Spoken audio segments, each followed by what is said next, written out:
고립의 시대에 다시 읽는 요셉 이야기, 오늘은 5번째 시간입니다. 억울한 누명을 쓰고 감옥에 갇혀있던 요셉이 애굽의 총리가 되었습니다. 바로의 꿈을 해석해주고 그에게 지혜롭게 조언해준 결과였지요. 그 내용은 이러했습니다. 7년의 풍년 뒤에 그 풍년이 기억조차 나지 않을 만큼 심각한 흉년이 7년 동안 계속될 것입니다. 왕께서는 명철하고 지혜 있는 사람을 택하여 애굽 땅을 다스리게 하십시오. 그를 도울 감독관들을 나라 안에 두십시오. 풍년의 때에 매년 곡물 20%를 거두어 각 성읍에 저장하도록 하십시오. 이렇게 흉년을 대비하면 망하지 않을 것입니다. 이렇게 꿈을 해석하고 조언했습니다. 이 말을 들은 바로는 그 자리에서 요셉을 총리로 세웁니다. 애굽 온 나라를 다스리게 하지요. 그 오랜 세월이 흘렀습니다.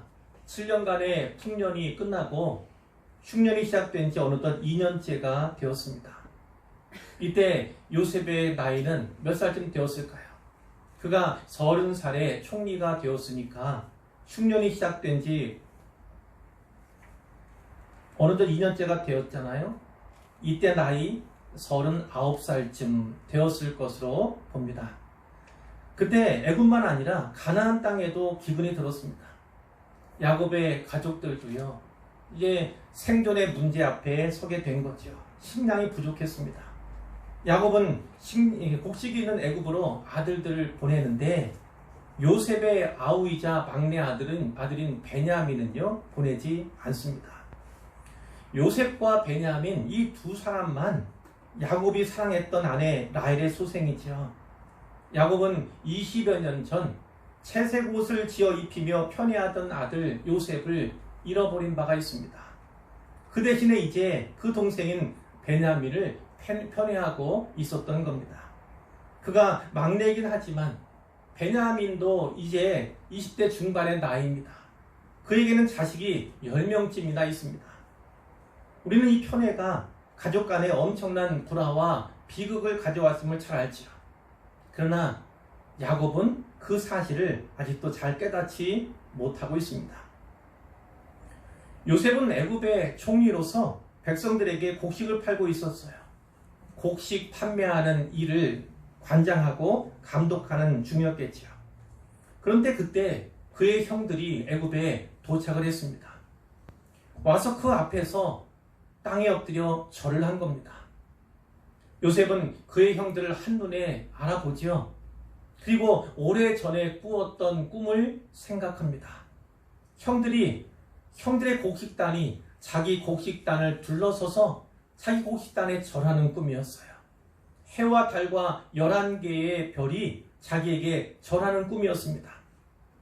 그 꿈은 형제들과 나아가 야곱의 온 가족이 요셉을 섬기게 될 것이라는 메시지가 담긴 예언적인 꿈이었습니다. 여러분, 이때 요셉이 형들을 보면서 무슨 생각을 했을까요? 그들은 20여 년 전 이복 동생인 요셉을 미워하고 시기한 나머지 그를 광야의 구덩이에 던져 넣은 자들입니다. 은 20세겔에 미디안 상인들에게 동생을 노예로 팔아 넘겼던 자들입니다. 이제 상황은 역전이 되었습니다. 애굽의 총리가 된 요셉은 그들에게 무슨 일이든 원하는 대로 행할 수가 있습니다. 형들에게 보복할 수도 있고 형들을 용서할 수도 있습니다. 이런 선택의 갈림길에서 요셉은 먼저 형들을 시험하고자 합니다. 크게 보아서 요셉은 두 가지로 형들을 시험하는데 그 시험의 짐은 한 사람에 있습니다. 형제들 가운데 한 사람씩을 볼모로 잡는 것입니다. 첫 번째는 시므온 한 사람을 볼모로 잡습니다. 42장의 내용입니다. 요셉이 짐짓 모른 채 하고 엄한 소리로 그들에게 말을 하죠. 너희가 어디서 왔느냐? 곡물을 사려고 가나안에서 왔습니다. 너희는 정탐꾼들이라 이 나라의 틈을 엿보려고 왔느니라. 요셉의 첫 번째 시험의 도구는요, 형들을 정탐꾼으로 간첩으로 모는 것이었습니다. 그들은 강하게 부인하죠. 우리는 다 한 사람의 아들들로서 확실한 자들입니다. 정탐꾼이 아닙니다. 우리들은 12형제인데 막내 아들은 지금 아버지와 함께 있고 또 하나는 없어졌습니다. 그들이 말하는 막내 아들은 베냐민을 말하는 거죠. 또 하나는 누구를 말합니까? 바로 요셉을 말하는 것이겠죠. 그런데 형제들 입장에서 보면 애굽 총리가 이해하지 못할 요구를 하는 겁니다. 너희가 정탐꾼이 아니라면 너희 막내 아우를 여기로 데려와라. 그것으로 정탐꾼이 아님을 증명하라. 이런 요구를 하는 거예요. 어떻게 막내 아우를 데려오는 것이 자기들이 정탐꾼이 아님을 증명하는 일이 되겠습니까? 별로 개연성이 없는 이야기처럼 들립니다. 그러니까 형제들 면에서는 더 혼란스러울 수밖에 없는 거예요. 총리는 그들을 3일 동안 옥에 가두었습니다. 총리가 사흘 만에 다시 그들에게 말하는데 너희가 확실한 자들이면 너희 형제 중 한 사람만 옥에 갇히게 하고 너희는 곡식을 가지고 가서 너희 집안의 굶주림을 구하고 너희 막내 아우를 내게로 데리고 오라. 이렇게 말을 합니다. 형제들은 달리 방법이 없어요. 거절할 수 있는 입장도 못 됩니다. 동의할 수밖에 없죠. 그때 그들이 서로 간에 말을 하는 거예요. 우리가 아우의 일로 말미암아 범죄하였도다. 그가 우리에게 애걸할 때에 그 마음의 괴로움을 보고도 듣지 아니하였으므로 이 괴로움이 우리에게 임하도다. 무슨 말하는 것인 줄 아시죠? 20여 년 전에 이복 동생 요셉을 그들이 광야 구덩이에 던져 가두었습니다. 그 일을 말하고 있는 거예요. 흔히 인과응보, 자업자득 이런 말을 하죠. 성경에서는 뿌린 대로 거둔다 이런 말이 있는데 이것을 이야기하고 있는 것입니다. 맏형인 루벤이 형제들에게 말합니다. 내가 너희에게 그 아이에 대하여 죄짓지 말라고 하지 아니하였느냐. 너희가 듣지 아니하더니 이제 그의 핏값을 치르게 되었다. 이렇게 말을 합니다. 그런데 형들이 하는 이 말을요, 요셉이 듣고 있는 거예요. 듣다가 슬며시 자리를 피하여 홀로 웁니다. 사실 총리가 그 형제들과 이야기를 나눌 때 그들 사이에 통역관을 세웠거든요. 통역을 한 사람 세웠어요. 그러니까 형제들은요, 애굽 총리가 자기들 말을 듣고 있으리라고는, 알아듣고 있으리라고는 전혀 생각지 못했던 겁니다. 다시 돌아온 총리가 그들 중에서 둘째 형인 시므온을 끌어내서 결박을 합니다.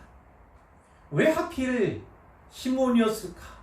그 이유에 대해서는 우리가 알 길이 없지요. 그러나 왜 맏형 르우벤이 아니었을까에 대해서는 짐작할 수 있는 면이 있습니다. 어쩌면 요셉은 그때 그 사건의 주동자로 맏형인 르우벤을 꼽고 있었을지 몰라요. 그런데 방금 그것이 사실이 아닌 것을 알게 되었잖아요. 그러니까 둘째인 시므온을 가둔 것으로 이해할 수 있겠습니다. 총리가 주위 사람들에게 명령을 해요. 곡물을 그릇에 가득 채워주고 각 사람의 돈을 자루에 도로 넣어주도록 합니다. 그들이 곡식을 나귀에 싣고 그곳을 떠났는데요. 형제들 가운데 하나가 여관에서 나귀에게 먹을 것을 주려고 하다가 그 돈을 발견합니다. 그 얘기를 하니까 혼이 얼이 빠진 거예요. 모두가 떱니다. 하나님이 어찌하여 이런 일을 우리에게 행하셨는가? 이 형제들의 본문 가운데서는 그들의 입에서 처음으로 하나님이라는 그런 단어가 나오고 있어요. 가나안 땅에 돌아온 아들들이 아버지 야곱 앞에서 각기 자기의 자루들을 풀어냅니다. 그런데 각 사람의 돈 뭉치가 그 자루 속에 다 들어있는 거예요. 그 돈 뭉치를 보고 야곱도 그렇고 아들들도 매우 두려워합니다. 아버지 야곱에게 그들이 당한 일을 보고하는데요. 그 요지가 이렇습니다. 시므온을 구하기 위해서는 애굽 총리 앞에 베냐민을 데려가야 합니다. 베냐민을 데려가야만 우리가 정탐꾼이 아닌 것을 증명할 수 있습니다. 이렇게 말을 하는 거예요. 아버지 야곱이 아들들에게 말하죠. 너희가 나에게 내 자식들을 잃게 하도다. 내 아들은 너희와 함께 내려가지 못하리니 그의 형은 죽고 그만 남았습니다. 이런 말을 합니다. 이 아버지의 말을 듣는 그 아들들의 심정이 어떠했을까요? 마치 내 아들은 요셉과 베냐민 뿐이다 이렇게 들리지 않습니까? 맏아들 루벤이 아버지에게 말합니다. 그를 내 손에 맡기소서. 내가 그를 아버지께로 데리고 돌아오리이다. 내가 그를 아버지께로 데리고 돌아오지 아니하거든 내 두 아들을 죽이소서. 이렇게 이야기합니다. 하지만 야곱은 끝내 베냐민을 내어주지 않습니다. 야곱 가족의 민낯이 여실히 드러나죠. 4명의 아내에게서 12명의 아들들을 얻었잖아요. 그런데 야곱은 유독 라헬의 2 아들만을 편애합니다. 그 편애 때문에 아들을 잃고도 지금은 베냐민을 편애하고 있어요. 형들은 이복 동생 요셉을 20세겔에 팔았습니다. 사실 아버지는 그 아들들을 의심하고 있어요. 그런 뉘앙스가 아버지와 아들들 간의 대화 가운데 잘 나타납니다. 아버지는 애굽의 볼모로 갇혀있는 시므온은 안중에도 없는 듯하지요. 그런가 하면 맏아들 루벤은 자기 2 아들의 목숨을 담보물로 제시합니다. 아무리 부모라도 자식의 목숨을 좌지우지할 수 있는 게 아니지 않습니까? 이처럼 야곱의 가족은요, 부자관계, 형제관계가 다 깨어지고만 심각한 문제적 가정이 아닐 수 없었던 겁니다. 이제 2 번째로 요셉은 또 한 사람 베냐민을 볼모로 잡습니다. 굵게 오랜 시간이 흘렀습니다. 가나안 땅의 기근이 더욱 심해졌어요. 아들들이 애굽에서 가져온 곡식도 거의 다 떨어져 갑니다. 야곱이 아들들에게 애굽에 다시 가서 양식을 사오라 이렇게 말할 수밖에 없는 형편이 되고 말았어요. 넷째 아들 유다가 아버지에게 말합니다. 그 사람이 우리에게 아우를 데려오지 아니하면 너희가 내 얼굴을 보지 못하리라 이렇게 경고를 했습니다. 그러니까 아버지께서 우리 아우를 우리와 함께 보내시면 우리가 내려가서 식량을 구해 오겠지만 아버지께서 보내지 아니하시면 우리는 내려가지 않을 것입니다. 이렇게 이야기를 하죠. 처아이를 나와 함께 보내시면 우리가 가겠습니다. 그러면 우리와 아버지와 우리 어린 아이들이 다 살고 죽지 않을 것입니다. 이렇게 이야기해요. 그리고 말미에 이런 말을 합니다. 내가 그를 위하여 담보가 되오리니 아버지께서 내 손에서 그를 찾으소서. 내가 만일 그를 아버지께 데려다가 아버지 앞에 두지 아니하면 내가 영원히 죄를 지리이다. 놀랍게도 유다가 자기 목숨을 담보하고 있는 거예요. 희생을 각오한 것입니다. 그는 20여 년 전에 요셉을 미디안 상인들에게 팔자 이렇게 제안했던 사람이에요. 그러나 지금의 유다는요, 가족을 위해서 또 동생을 위해서 자기 목숨을 걸고자 하는 것이죠. 유다의 이 말을 들은 아버지 야곱이 드디어 결단합니다. 애굽 총리의 호의를 얻기 위해서 그 땅에 아름다운 소산으로 예물을 준비하게 합니다. 자루 안에 도로 넣어져 있던 돈이 있었잖아요. 그것이 행여 문제가 될까봐 갑절의 돈을 가지고 내려가게 합니다. 뿐만 아니라 사랑하는 아들 베냐민을 데리고 떠나도록 허락을 하죠. 그리고 이 일과 관련해서는 처음으로요, 야곱도 하나님을 찾습니다. 하나님께 은혜를 구합니다. 전능하신 하나님께서 그 사람 앞에서 너희에게 은혜를 베푸사 그 사람으로 너희 다른 형제 시몬과 베냐민을 돌려보내게 하시기를 원하노라. 맨 마지막에는 어떤 말씀을 합니까? 내가 자식을 잃게 되면 이르리로다. 이렇게 얘기합니다. 야곱이 마지막까지 끝끝내 붙잡고 있던 그 아들 베냐민을 내려놓은 것입니다. 가나안에서 애굽까지는 7일 가야 합니다. 형제들은 베냐민을 데리고 애굽에 내려가서 요셉 앞에 서게 되는데요. 요셉은 청지기에게 이들을 자기 집으로 인도하라고, 함께 식사할 거라고 이렇게 이야기를 합니다. 형제들은요, 총리의 집에 데려간다는 그 말을 듣고 너무 두려워하죠. 전번에 자루에 들어있던 그 돈 때문인가? 그 돈 때문에 우리가 끌려가나 보다 이렇게 생각을 했습니다. 그들이 집으로 들어가서 총리에게 예물 드리고 땅에 엎드려 절을 합니다.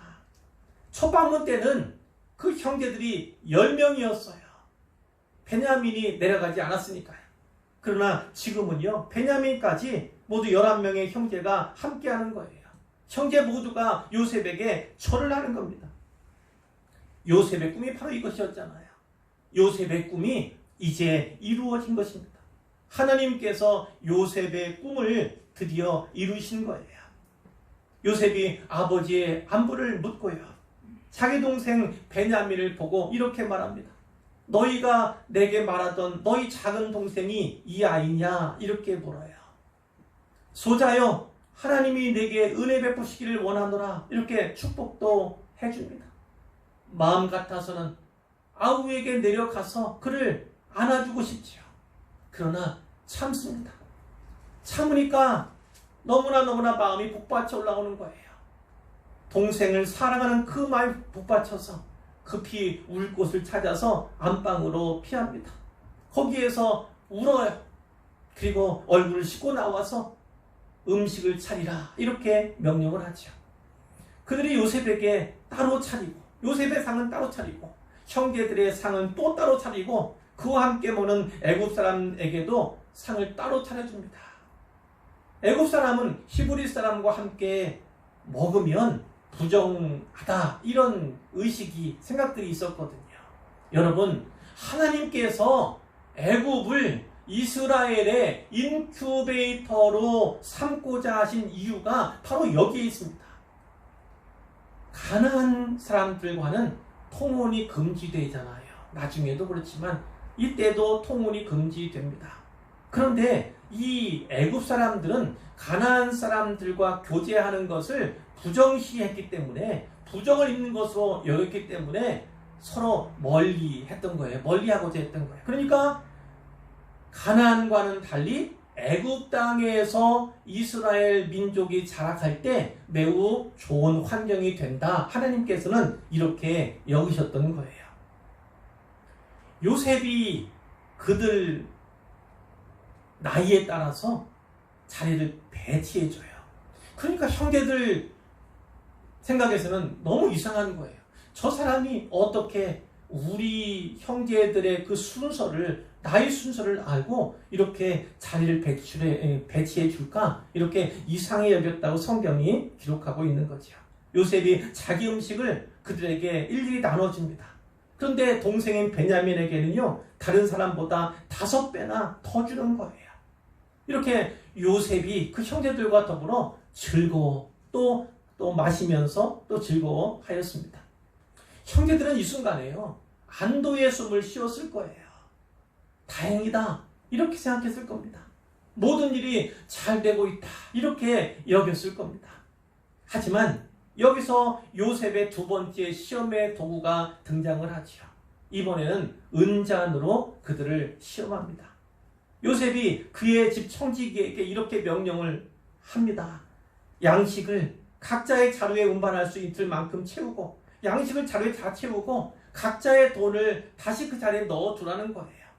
또 내 은잔을 청년의 자루 아귀에 넣고, 그 청년은 요셉의 동생 베냐민을 말하죠. 그 베냐민의 자루 아귀에 은잔을 넣고 그 양식 값도 함께 넣으라, 이렇게 이야기를 해요. 중요한 것은 은잔이죠. 아침에 밝을 때에 사람들과 그들의 나귀를 태워 보내게 되는데요, 그들이 성읍에서 멀리 나가기 전에 그 청지기가 따라온 거예요. 이렇게 말합니다. 너희가 어찌하여 선을 악으로 갚느냐? 이것은 내 주인이 가지고 마시며 늘 점치는 데 쓰는 것이 아니냐? 너희가 이같이 하니 악하도다, 이렇게 얘기를 해요. 형제들이 그것에 대해서 반론을 제기하지요. 어찌 그렇게 말씀하십니까? 우리는 결코 그런 일을 하지 않습니다.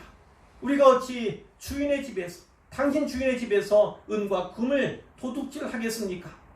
당신의 종들 중에 누구에게서 발견되든지 그는 죽을 것입니다. 우리는 내 주의 종들이 되겠습니다. 이렇게 얘기해요. 이런 이야기를 하는 것은 전혀 그럴 리가 없다는 그런 자신감이 있었기 때문이었겠죠. 그들이 각각 자기 자루를 꺼내어서 푸는 거죠. 그런데 그 은잔이 베냐민의 자루에서 발견이 된 것입니다. 그것을 본 형들은 옷을 찢고 그리고 짐을 자기 나귀에 다 싣고 총리의 집으로 돌아옵니다. 유다가 총리에게 말해요. 우리가 무슨 말을 하며 무슨 설명을 하겠습니까?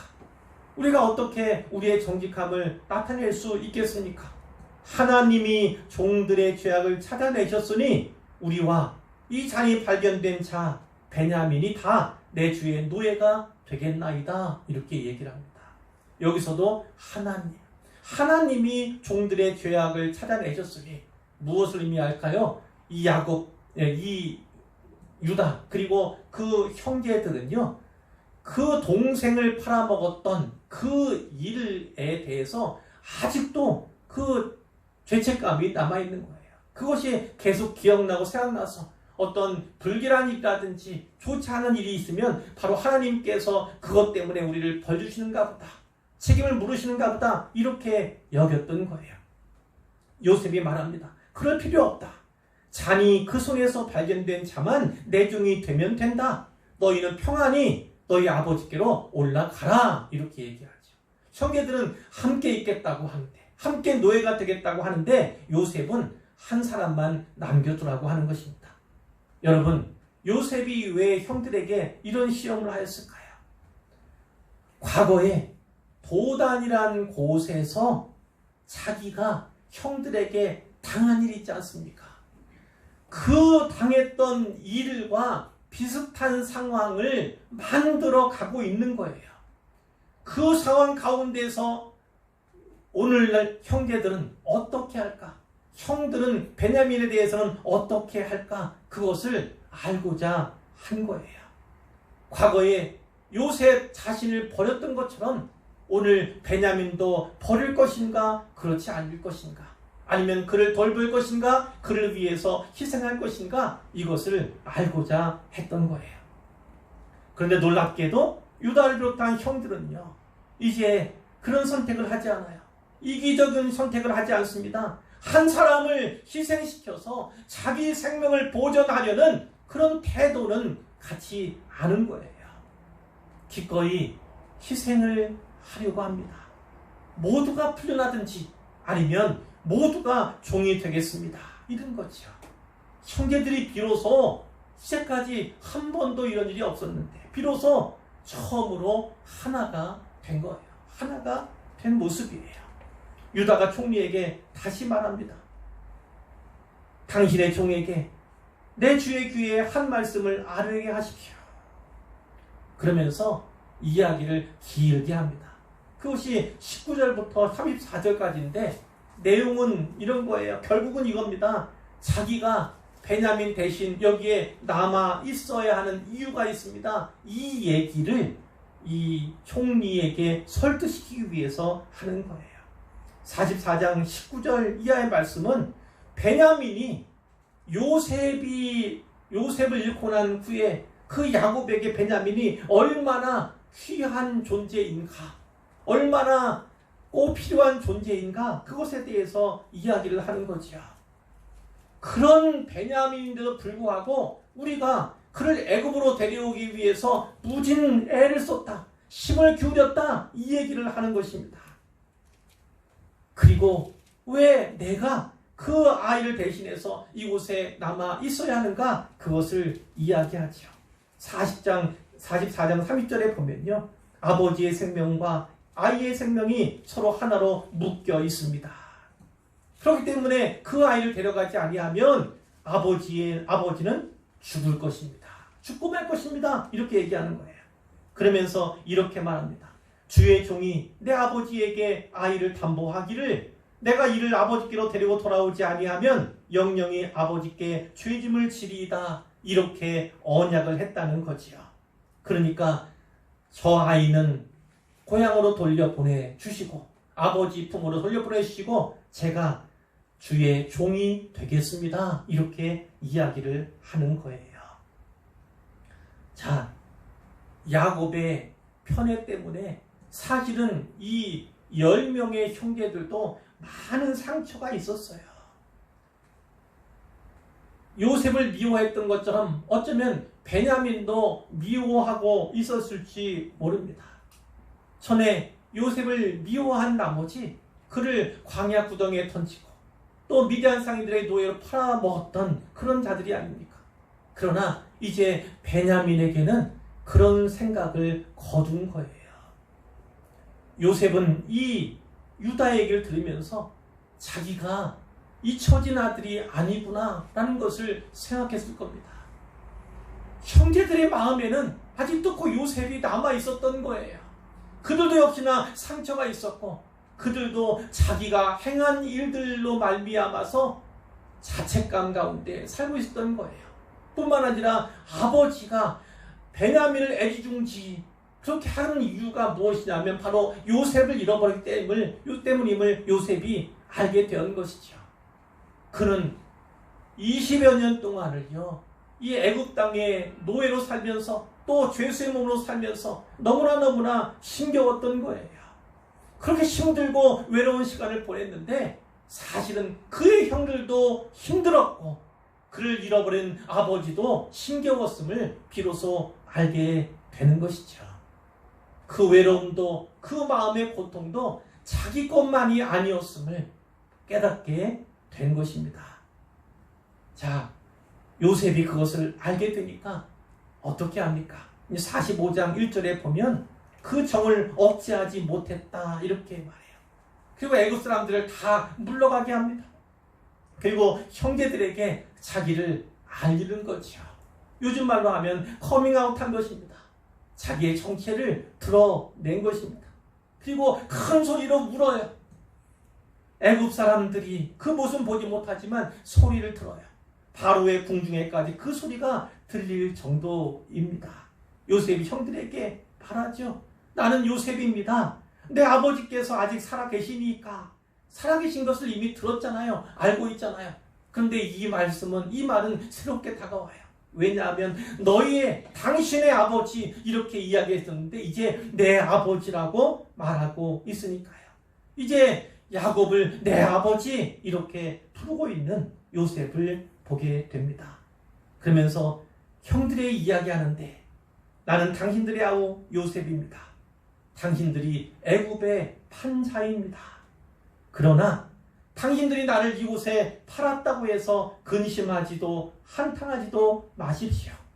하나님께서 생명을 구원하시려고 나를 당신들보다 먼저 여기에 보내셨습니다. 이 땅에 2년간의 흉년이 있었지만 그 흉년 앞으로 5년 동안 계속될 것입니다. 하나님이 큰 구원으로 당신들의 생명을 보존하고 당신들의 후손을 세상에 두시려고 후손이란 말.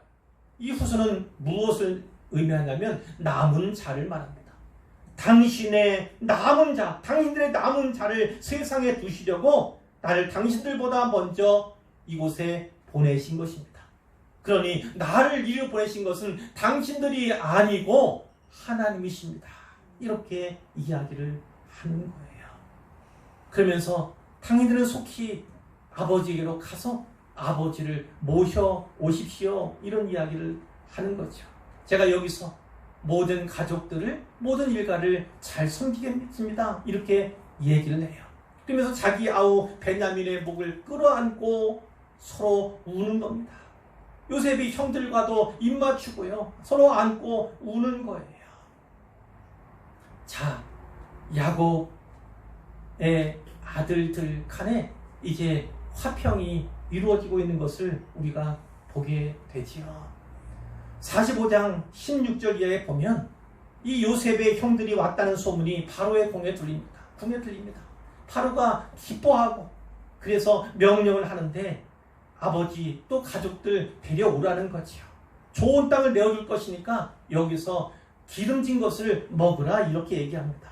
그러면서 수레에 가져다가, 수레는 아무나 타는 것이 아니잖아요. 수레를 가져다가 자녀와 아내를 태우고 아버지까지 모셔와라. 이렇게 형제들에게도 이야기를 하는 것이죠. 자, 이 요셉이 바로의 명을 받아서 그들에게 수레를 내어주고 길 양식을 줍니다. 그리고 중요한 것이 45장 22절이에요. 또 그들에게 각기 옷 한 벌씩을 주는 거예요. 베냐민에게는 은 300과 옷 5벌을 주었다. 이런 표현이 있죠. 우리가 요셉 이야기를 옷 이야기로 풀어가고 있지 않습니까? 채색 옷을 벗겼던 형들에게 요셉이 새 옷을 선물하는 거예요. 여기에는 큰 의미가 있습니다. 큰 의미가 있어요. 요셉이 지난 날의 과오를 용서하겠다. 이런 의미가 있는 것이고요. 이제 지난날의 모든 슬픔과 아픔과 고통의 날들 이제 다 끝났다. 이렇게 의미하는 것으로 볼 수도 있습니다. 이런 것을 상징하는 것이 옷을 한 벌씩 주는 그 행위를 통해서 나타나고 있다. 이렇게 볼 수 있다는 것이죠. 이제 결론이에요. 요셉이 형들을 시험한 이유가 무엇입니까? 궁극적으로 보면 그들에게 보복하기 위해서 시험한 것이 아니라 그들을 용서하고 그들과 화해하기 위해서는 우리가 알게 되지요. 깨어진 관계를 회복하기 위해서 그들을 시험했던 거예요. 그 시험의 결과가 어땠습니까? 형들은 변해 있었어요. 20여 년 전에 그 형들이 아니었지요. 요셉이 낸 그 시험을 통과한 것을 우리가 보게 되었습니다. 바로 이렇습니다. 관계 회복이 너무나 중요하고 오늘날도 무너진 관계, 깨어진 관계를 회복하는 것, 회복시키는 것, 이것은 하나님의 뜻입니다. 우리 주님께서 이 땅에 오실 때 우리의 화평을 위해서 하나님과 우리 사이의 관계가 온전해지게 하기 위해서 오신 거지 않습니까? 십자가를 지신 것이, 십자가에 죽으신 것이 바로 그 이유 때문임을 우리가 너무나 잘 알죠. 그래서 관계, 무너지고 깨어진 관계가 회복되는 것은 하나님의 뜻이다. 이렇게 이야기할 수가 있어요. 요셉과 같이 먼저 용서하시기를 바랍니다. 용서하시기를 바라요. 자, 관계 회복의 첫 걸음을 누가 놓았습니까? 바로 유다가 놓았어요. 유다가 놓았습니다. 가족과 또 동생을 위해서 자기 목숨을 담보했어요. 자기 목숨을 희생하겠다. 그런 의지를 피력했다는 그런 말씀이에요. 자기 목숨을 내놓았더니 그 아버지가 감동한 거지요. 그 아버지 야곱의 마음이 움직인 거예요. 아버지 야곱은 애지중지하던 아들 베냐민을요, 전능하신 하나님의 은혜의 손에 의탁하지 않습니까? 그것은 바로 이 아들인, 넷째 아들인 유다의 행위, 희생적인 행위로 말미암았다. 이렇게 볼 수가 있는 거예요. 뿐만 아니라 또 이 유다가 동생 요셉의 마음을 열었습니다. 요셉으로 하여금 이제는 됐다. 이제는 커밍아웃 할 수 있는 그런 시간을 갖게 만든 것이죠.